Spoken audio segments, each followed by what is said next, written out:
అసలే heroines remuneration తక్కువ. ఎంత పెద్ద సినిమా అయినా మహా అయితే 5 నుంచి 10 కోట్ల పారితోషికం ఉంటుంది. హాలీవుడ్ నుంచి వచ్చిన ప్రియాంక చోప్రా వారణాసి యూనిట్ నుంచి 30 కోట్ల పారితోషికం అందుకుంటోంది. ఈ దశలో పెద్దీలో స్పెషల్ సాంగ్ కోసం శృతి హాసన్ ఎంత డిమాండ్ చేసింది అనేది తెలిస్తే మీరు షాక్ గురి కావాల్సిందే. ఎప్పుడో 2 ఏళ్ల క్రితం పెద్ది షూటింగ్ ప్రారంభమైంది.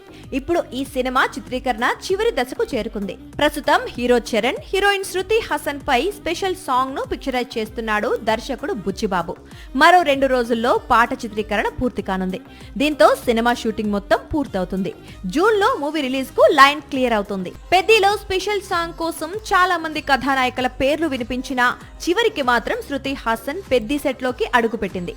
పెద్దిలో స్పెషల్ సాంగ్ కోసం శృతి హాసన్ 3 కోట్ల పారితోషికం అందుకున్నట్లు సమాచారం. కేవలం 3-4 రోజుల పాట చిత్రీకరణ కోసం శృతి హాసన్ ఈ స్థాయిలో డిమాండ్ చేయటం ఇండస్ట్రీలోనూ హాట్ టాపిక్ గా మారింది. మరోవైపు స్పెషల్ సాంగ్ విషయంలో పాన్ ఇండియా వైడ్ గా తమన్నా డామినేషన్ కొనసాగుతోంది.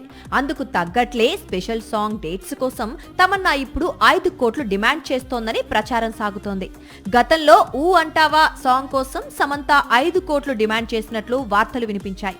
అలాగే పుష్ప 2లోని కిసిక్ సాంగ్ కోసం శ్రీలీల 2 కోట్లు అందుకుందని ఇండస్ట్రీ వర్గాలు చెప్పుకొచ్చాయి. 9 ఏళ్ల క్రితం బాహుబలి 2 రిలీజ్ అయినప్పుడు చాలా రికార్డులు బద్దలయ్యాయి. ఇప్పటికే చాలా వరకు రికార్డులను మిగతా బ్లాక్ బాస్టర్స్ బద్దలు కొట్టాయి. అయితే ఈ సినిమా కొల్లగొట్టిన 1800 కోట్లకు పైగా వసూళ్లను మాత్రం ఇప్పటి వరకు మరే చిత్రం అందుకోలేకపోయింది. పుష్ప 2 చాలా దగ్గర వరకు వెళ్ళింది, కానీ మైల్ స్టోన్ ను అందుకోలేకపోయింది. ఇప్పుడు ధురంధర్ 2 ఆ రేర్ రికార్డ్ ని బద్దలు కొట్టిందని బాలీవుడ్ చెప్తోంది. 40 రోజుల్లో ధురంధర్ 2 చాలా రికార్డులను తిరగరాసింది. అదే స్పీడ్ లో 9 ఏళ్లుగా బాహుబలి 2 పేరుతో ఉన్న హైయెస్ట్ కలెక్షన్స్ రికార్డ్స్ ని కూడా బద్దలు కొట్టినట్లుగా బాలీవుడ్ చెబుతోంది.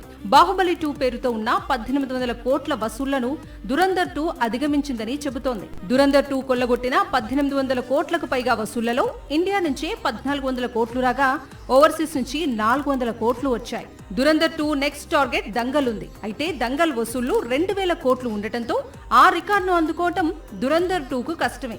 ఎందుకంటే ఇప్పటికే ఈ సినిమా రన్ చాలా వరకు ముగిసింది. Indian cinema top 5 industry hits లో టాప్ 2లో ధురంధర్ 2 ఉంటే 5వ స్థానంలో ధురంధర్ 1 ఉంది. మొత్తంగా ధురంధర్ చిత్రాలతో తిరుగులేని నటుడిగా ఎదిగాడు రణ్వీర్ సింగ్. త్వరలో ప్రళయ్ అనే పేరుతో తెరకెక్కే చిత్రంలో నటించబోతున్నాడు. జాంబీల నేపథ్యంలో తెరకెక్కే స్టోరీ ఇది. మొత్తానికి మాలీవుడ్ లో మరో వండర్ జరిగింది. అంతా కొత్త హీరోలు కలిసి నటించిన వాలా 2 ఎవ్వరూ ఊహించని విధంగా సరికొత్త ఇండస్ట్రీ హిట్ గా నిలిచింది. 24 రోజుల్లో అక్కడి బ్లాక్ బాస్టర్స్ కొల్లగొట్టిన రికార్డులన్నింటినీ తిరగరాసింది. మాలీవుడ్ బాక్స్ ఆఫీస్ దగ్గర మరోసారి మోహన్ లాల్ డామినేషన్ కు బ్రేక్ పడింది. ఎందుకంటే అంతా కొత్త కుర్రాళ్ళు కలిసి నటించిన వాలా 2 అనే చిత్రం మాలీవుడ్ లో నయా ఇండస్ట్రీ హిట్ గా నిలిచింది. సినిమా విడుదలైన 24 రోజుల్లోనే 123 కోట్లు కొల్లగొట్టి అప్పటి వరకు నంబర్ 1 పొజిషన్ లో ఉన్న లోకా సినిమా వసూళ్లను వెనక్కి నెట్టారు వాలా బాయ్స్. కేరళ రాష్ట్రంలో అత్యధిక వసూళ్లను కొల్లగొట్టిన చిత్రంగా వాలా 2 నిలిచిన వరల్డ్ వైడ్ కలెక్షన్స్ లో మాత్రం 300 కోట్లకు పైగా వసూళ్లతో ఇప్పటికీ లోకానే మొదటి స్థానంలో కొనసాగుతోంది. అయితే కేరళ లేటెస్ట్ ఇండస్ట్రీ హిట్ వాలా 2 వసూళ్లను అలాగే మాలీవుడ్ బిగ్గెస్ట్ బ్లాక్ బస్టర్ లోకా చిత్రం కలెక్షన్స్ ను మోహన్ లాల్ తిరగరాసే అవకాశాలు ఉన్నాయి. ఎందుకంటే మే 21న లాల్ నటిస్తోన్న మోస్ట్ అవైటెడ్ మూవీ దృశ్యం 3 ప్రేక్షకుల ముందుకు వస్తోంది. దృశ్యం కథకు క్లైమాక్స్ కావటంతో మాలీవుడ్ లో మళ్లీ వసూళ్ల వేట ప్రారంభమయ్యే అవకాశాలు ఉన్నాయి. పేరుకి తెలుగు దర్శకుడే అయినా వెంకీ అట్లూరికి కోలీవుడ్ లో స్టార్ డైరెక్టర్ హోదా వచ్చేసింది. ధనుష్ తో సర్ తీశాడు.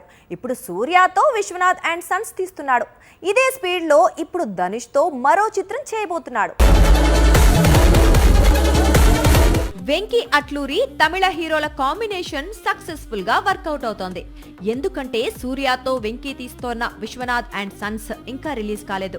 అప్పుడే ధనుష్ తన దగ్గర ఉన్న డేట్స్ ను వెంకీ అట్లూరికి ఆఫర్ చేశాడు. గతంలో తాను చెప్పిన కథ తనకు బాగా నచ్చిందని సినిమా చేస్తానంటున్నాడు ధనుష్. సర్ సినిమాతో ధనుష్ కు సూపర్ హిట్ ఇచ్చాడు వెంకీ అట్లూరి. సూర్య సినిమా లాక్ కాకముందు మళ్లీ ధనుష్ తోనే చిత్రం చేయాలనుకున్నాడు వెంకీ అట్లూరి. ఇప్పుడు సూర్య సినిమా కంప్లీట్ కంప్లీట్ కావటం, జూలైలో రిలీజ్ అవుతూ ఉండడంతో వెంటనే ధనుష్ తో మరో కొత్త చిత్రం తెరకెక్కించే ఆఫర్ అందుకున్నాడు. సూర్య సినిమా తర్వాత వెంకీ అట్లూరి చాలా వరకు ధనుష్ తోనే చిత్రం చేసే అవకాశం ఉంది. అయితే ధనుష్ ఇతర ప్రాజెక్టుల్లో బిజీగా ఉండడంతో ఈలోపు నెట్ఫ్లిక్స్ కోసం వెంకీ అట్లూరి ప్లాన్ చేస్తోన్న వెబ్ సిరీస్ తెరకెక్కించే అవకాశాలు కనిపిస్తున్నాయి. సిద్ధు జొన్నలగొడ్డ, మీనాక్షి చౌదరి ప్రధాన పాత్రల్లో Venky Atluri web series plan చేస్తోన్న సంగతి తెలిసిందే. పాన్ ఇండియా సినిమా అంటే చెప్పిన డేట్ కు రాకూడదని కండిషన్స్ ఉంటాయేమో. ఎందుకంటే ఇప్పటికే పెద్ది 2 సార్లు వాయిదా పడింది. దీంతో జూన్లో అయినా ఈ చిత్రం రిలీజ్ అవుతుందా లేదా అన్నది ఇంకా డౌట్ గానే ఉంది. ఇదే సమయంలో జూన్లోనే రిలీజ్ కావాల్సిన మరో పాన్ ఇండియా సినిమా రిలీజ్ పై డౌట్స్ రైజ్ అవుతున్నాయి. ఎప్పుడో KGF 2 రిలీజ్ ప్రమోషన్స్ లో హడావుడి చేశాడు యష్.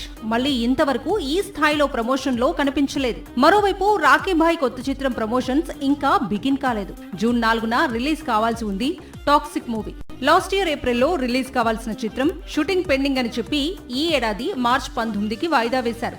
మళ్ళీ ఈ ఏడాది మార్చి 19న గల్ఫ్ కంట్రీస్ లో యుద్ధ వాతావరణం కారణంతో మరోసారి వాయిదా పడింది టాక్సిక్. ఇప్పుడు జూన్ 4న కూడా ఈ సినిమా రిలీజ్ డౌటే అంటూ ప్రచారం మొదలైంది. మరోవైపు రామాయణ ప్రమోషన్స్ లో యష్ బిజీగా ఉండటం, దీంతో సినిమాను వేసవికి వాయిదా వేసే అవకాశాలు ఉన్నాయట. అయితే వేసవిలో మళ్లీ టాలీవుడ్ పాన్ ఇండియా సినిమాల జాతర ఉంది. మార్చి 5న స్పిరిట్, ఏప్రిల్ 7న వారణాసి, జూన్ లో డ్రాగన్ చిత్రాల విడుదల ఉంది. దీంతో జూన్ 4 నుంచి స్పిరిట్ వాయిదా పడితే న్యూ డేట్ లాక్ చేయటం అంత ఈజీ కాదంటోంది శాండిల్వుడ్. సాక్షి టీవీ ప్రసారాలను నిలిపివేయటం చట్టరీత్యా నేరం. సాక్షి టీవీ ప్రసారాల కోసం మీ స్థానిక కేబుల్ ఆపరేటర్ను వెంటనే సంప్రదించండి. DTH లో, ఇంటర్నెట్లో కూడా సాక్షి టీవీ ప్రసారాలను వీక్షించవచ్చు.